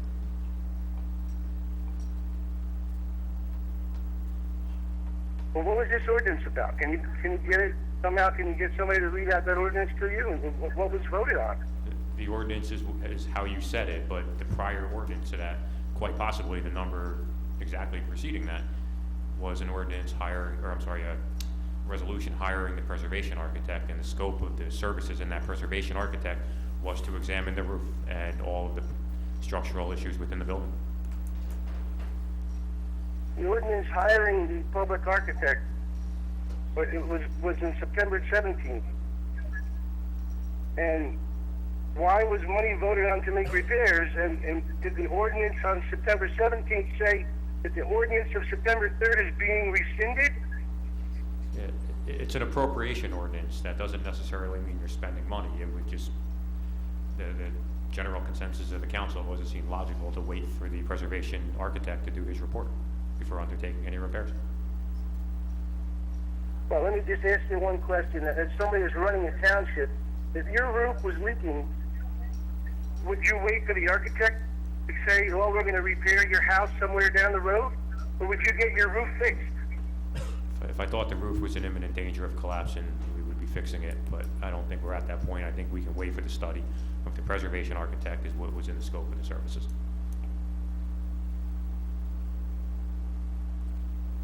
If I may ask, what Well, does I some would like to temporary see you repairs mean? reconsider that a little bit and do some type of a study there yourself to see just what's happening as far as the leaking goes, and seeing if leaking and water damage is something that's being a problem there.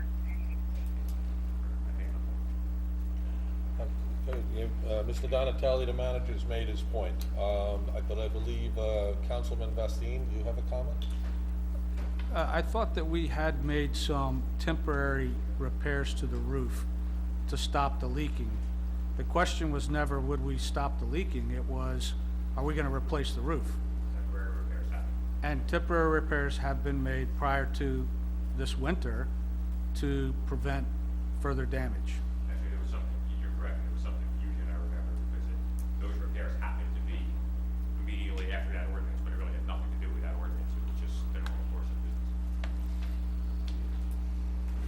Well, I for one will tell you that the roof was still leaking when last I was there, but that, I guess, we'll have to wait for this study to be concluded, but we will have this discussion, Mr. Donatelli, which you're invited to attend, by all means. So is the entire public. It will be televised also, to discuss what's going on here.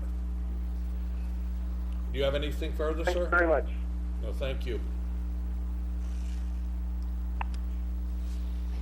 I just wanted to say, is before we adjourn to executive session, if the topic is the appointment of the public defender, I'm comfortable going to a roll call vote before we go to executive session, so that this resolution can be brought to an end. It's the middle of February.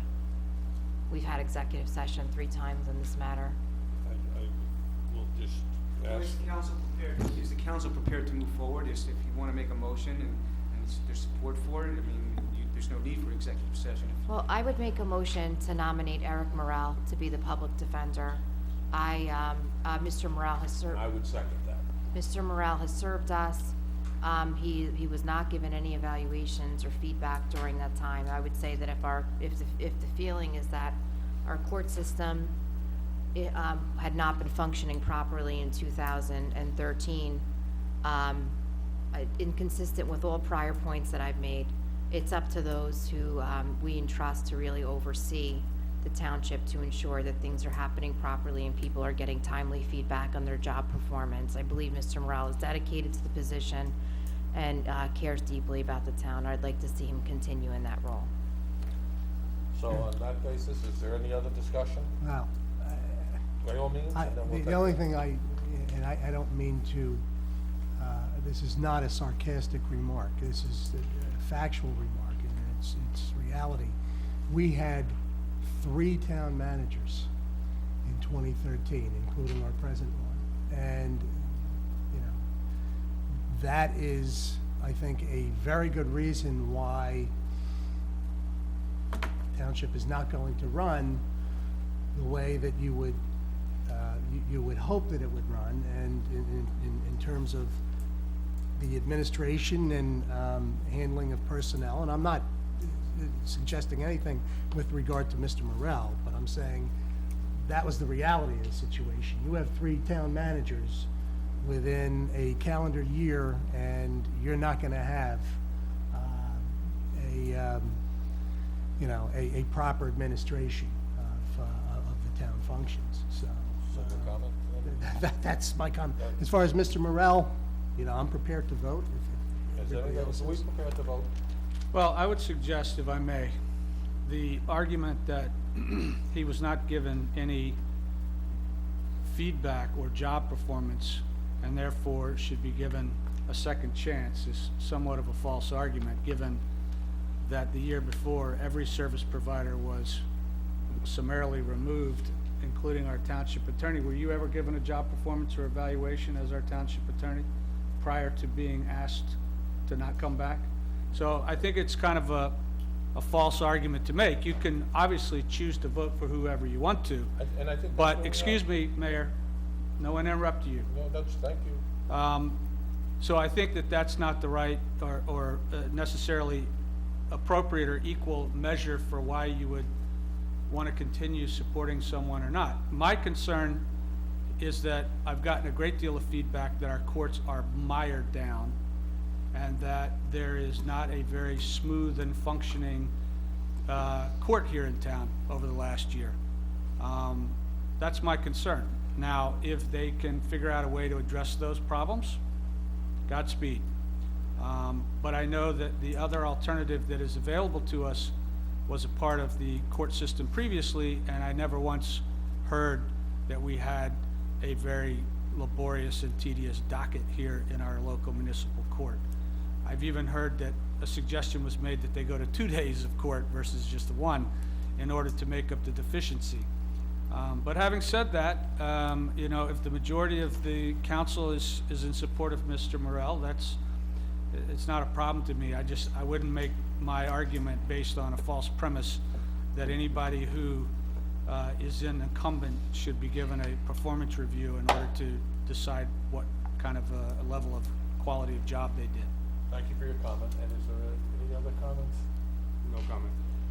Okay, so we have a motion, it's a second. Let's do a roll call, please. Mrs. Giovanella? Aye. Mr. Jones? Aye. Mr. Marcus? Aye. Mr. Vastine? Aye. Mayor Glover? Aye. Well, that's all, folks. May I have a motion to adjourn?